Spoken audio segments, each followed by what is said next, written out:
na tlačovej konferencii po stretnutí Spišská Nová Ves Žilina, najskôr rozhodnutie zápasu. Poprosím hostujúceho asistenta trénera pána Daniela Matku, nech sa páči. Tak my sme vedeli, že Spišská má fazónu, že má dlhú šnúru víťazstiev za sebou, že hrajú dobre. Čiže sme sa pripravili na ten zápas. Treba povedať, že v prvej tretine Spišská bola lepšia. My sme v branom pásme nevedeli dostávať kutky vonku. Našťastie tá tretina sa skončila 1-1. V zápase sme dali 2 góly v presilovej hre, čo nás teší, jeden oslabení a v druhej tretine sme zase my mali taký väčší tlak územný, kedy sme mali aj šancu po skončení jedného oslabenia. Potom v tej hre bolo veľa emócií, striedali sa vylúčenia a oslabenia. Nedali sme 5-3, super tiež nedal 5-3, keď to chalani perfektne obránili. Čiže sme radi, že sme završili starý rok víťazstvom a verím, že v tom budeme pokračovať. Ďakujem pekne, sú otázky.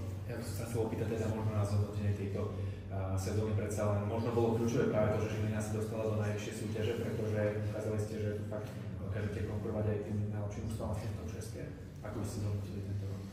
Tak samozrejme bol to nejaký proces, ktorý nasledoval po postupe. Tí chalani, ktorí si to vybojovali, tak vo veľkej väčšine aj začali tú sezónu a postupne sme museli tie niektoré návyky, ktoré si preniesli z minulej sezóny odstraňovať a časom sa to aj podarilo. A potom vlastne sa to začalo nabaľovať, prejavila sa tá práca či na tréningoch, alebo aj dobrá nálada v šatni. Pomohol nám aj pohár jeden druhý, kde sme si znova nejaké veci vyskúšali. Čiže zatiaľ vládne spokojnosť, ale nechceme nejak zaspať na lavinoch, ale pokračovať ďalej. Ja sa ešte vrátim k tomu zápasu. Vy ste ani jeden zápas so Spiskou v tejto sezóne nevyhrali, takže trošku ste sa možno aj viac na to motivovali, pripravovali alebo chystali? Tak v tejto lige sú všetky zápasy vyrovnané.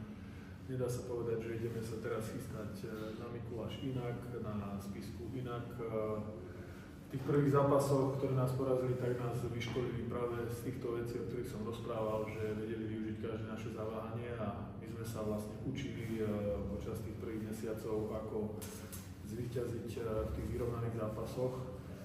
A dnes nás teší, že sme to dokázali zlomiť, lebo aj v tých predchádzajúcich zápasoch sme odohrali vyrovnané partie so Spiskou a hovorím, vtedy nás prečili práve v tých detailoch, ktoré oni už majú zmaknuté a sme radi, že postupne v tom procese pokračujeme.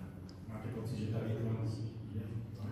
Tak tá výkonnosť toho kolektívu v každom tíme alebo klube, povedal by som, je taká, že chytíte dobré obdobie, potom zrazu to prestane na chvíľku ísť, každý hľadá, čo je za tým, ale jednoducho treba stále každý deň robiť, treba nejaký nevydarený deň zahodiť za seba a treba znova každé ráno začať odznova.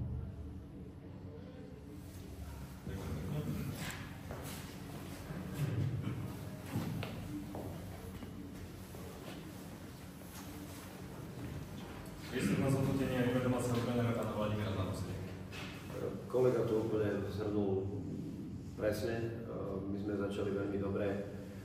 Tá prvá tretina bola v našej režii a paradoxne pri oslabení a pri našej presilovke to momentum sme úplne stratili a super sa chytil, takže to ma trošku mrzí a tu sme si prizokovali vlastne aj v šatni, že to by sa nám nemalo stávať, aby sme šli vzduchom dole po nejakých našich presilovkách, aj keď ten super skoroval. A Žilina naozaj hrá veľmi dobre, aj tie oslabenia veľmi aktívne, na to sme sa pripravovali a chalani sa to snažili nejakým spôsobom vyriešiť, ale žiaľ Bohu sa nám to nepodarilo. Druhá tretina, mali sme tam veľa vylúčených, ďaleko striedačku, stalo sa nám tam, že nás som super viackrát zavrel v pásme. Tretiu tretinu sme sa vrátili k svojmu hokeju a nezložili sme zbrane, tam sme, tak ako spomínal kolega, tú presilovku 5-3 výborne ubránili.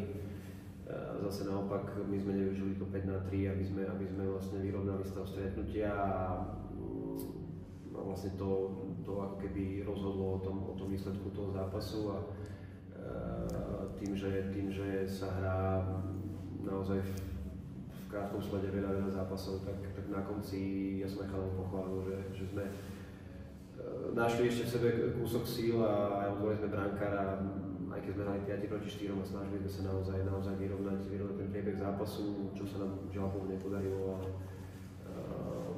ale je to posledný zápas v roku, my sme predtým veľa zápasov vyhrali a tak ako hovorí kolega, znova zajtra ešte máme krátky tréning, potom si chvíľku oddychneme a zase začneme od znova. Ďakujem pekne, otázky? Tak by som sa chcel opýtať na vaše zhodnotenie sezóny. Boli ste pri tom historickom finále, začali ste sezónu na prvom mieste, potom dala kríza a potom vlastne po tých zmenách pod vašim vedením skvelá škoda. Tak samozrejme tá minulá sezóna bola pre nás historická určite.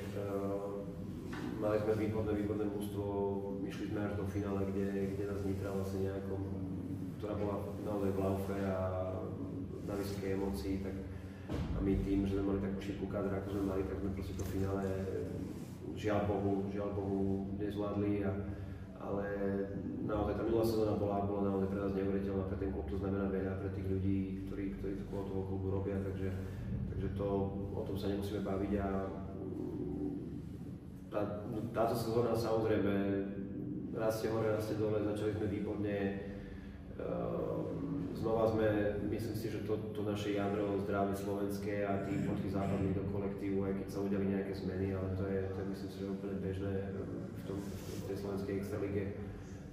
Tak sme sa zase vrátili na víťaznú vlnu, ale znova zopakujem, každý deň začíname od znova a tak chceme začať aj nový rok, proste pripraviť sa znova poctivo na každého supera a trénovať a udržiavať tú emóciu pozitívnu. Ďakujem pekne, sú ešte nejaké otázky? 9. liga sezóny vyšla. A na to ste čakali? Nie, ja som čakal, že nie. Ja tak, áno, tak museli sme prehrať určite v určitom bode. Ako hovorím, ja musím pochváliť Žilinu, naozaj Žilina hrá, stále to tvrdím, majú na to veľmi dobre typologicky poskladané mužstvo rýchlych hráčov, ktorí sú naozaj dobrí s pukom a to robí veľa mužstvom problémy, čiže ja som rád, že sme tretí zápas v priebehu 5 dní, 6 dní, boli tam samozrejme chyby, to je v každom zápase, sú chyby, sú dobré veci, ale som hrdý na chalanov, že v tej rodine to naozaj nepoložili a aj pri tej presilovke 5-3 sme sa tam hádzali do striela. Aj ten gól vlastne pri presilovke 5-4, ktorý dali na 3-2, tam Romaňák zblokoval strelu a potom samozrejme tým, že nebol v stave pokračovať tam v hre, tak sme dostali gól, ale to hovorí o charaktere tých chlapcov a na tom musíme stavať. Určite prehrali a mohli ste. Mohli sme, no, to je pravda. Mohli sme, ale tak to v živote nefunguje. No. Ďakujem pekne, ešte nejaká otázka?